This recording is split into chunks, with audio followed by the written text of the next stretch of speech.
ఈ మధ్య కాలంలో మనం ఎక్కువగా వింటున్న వర్డ్ ఎస్ఎల్ఎస్. అసలు ఎస్ఎల్ఎస్ అంటే ఏంటంటే అండి, సోడియం లారెల్ సల్ఫేట్. ఇది ఒక కెమికల్. దీన్ని ఎక్కువగా కాస్మెటిక్ ప్రొడక్ట్స్‌లో వాడుతా ఉంటారు. దేనికోసం అంటే షాంపూ మేకింగ్‌లోను, అలాగే డిఫరెంట్ కాస్మెటిక్ అదర్ ప్రొడక్ట్స్‌లో వాడతారు. ఈ ఎస్ఎల్ఎస్ అనేది ఓవర్ క్లెన్జింగ్ చేస్తది. హెయిర్‌ని గానీ, ఇంకా వేరే టూత్ పేస్ట్‌లో కూడా ఎస్ఎల్ఎస్ అనేది వాడుతా ఉంటారు. ఓవర్ క్లెన్జింగ్ ఎంతలా చేస్తదంటే, మన హెయిర్ మీద ఉండే న్యాచురల్ ఆయిల్స్‌ని మొత్తం స్ట్రిప్ అవే చేసేస్తది. అట్లాగే టూత్ పేస్ట్ కింద వాడుతున్నట్టయితే గనక పై లేయర్‌ని మొత్తం చాలా వరకు తీసేస్తది.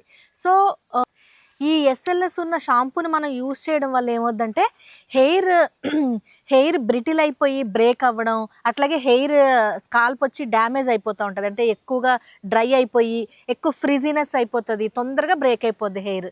సో, దీన్ని ఎవరు ఎక్కువగా వాడొచ్చంటే హెవీ అయిన కెమికల్ ట్రీట్మెంట్స్, హెయిర్ ట్రీట్మెంట్స్ వాడుతా ఉంటారు కదండీ! వాళ్ళు ఎక్కువ మంచిగా క్లెన్స్ చేయాలి కాబట్టి ఈ ఎస్ఎల్ఎస్ యూజ్ చేసిన షాంపూస్‌ని వాడొచ్చు. కానీ నార్మల్‌గా మనం డ్రైనెస్ ఉన్నవాళ్ళు, అలాగే ఫ్రిజీనెస్ ఉన్నవాళ్ళు ఈ ఎస్ఎల్ఎస్ ఉన్న షాంపూస్ వాడితే ఇంకా ఎక్కువ డ్రై అయిపోయి హెయిర్ మొత్తం డ్యామేజ్ అయిపోయే ఛాన్స్ ఉంటది. అంతేకాకుండా హెయిర్ కలర్స్ అప్లై చేసుకుంటూ ఉంటాం గదండీ! ఆ హెయిర్ కలర్‌ని కూడా తొందరగా ఫేడ్ అవే అయిపోయేలాగా ఈ ఎస్ఎల్ఎస్ అనేది చేస్తది. అలాగే ఎగ్జిమా, డాండ్రఫ్ ఉన్నవాళ్ళు ఈ ఎస్ఎల్ఎస్ ఉన్న షాంపూస్‌ని వాడితే గనక ఇంకా కండిషన్ వెరీ సీరియస్ అయిపోద్దండి. అట్లాంటి వాళ్ళు అస్సలు వాడకూడదు. మాక్సిమం మీరు ఎస్ఎల్ఎస్ ఫ్రీ షాంపూని వాడండి. మీ హెయిర్‌కి, స్కిన్‌కి సేఫ్.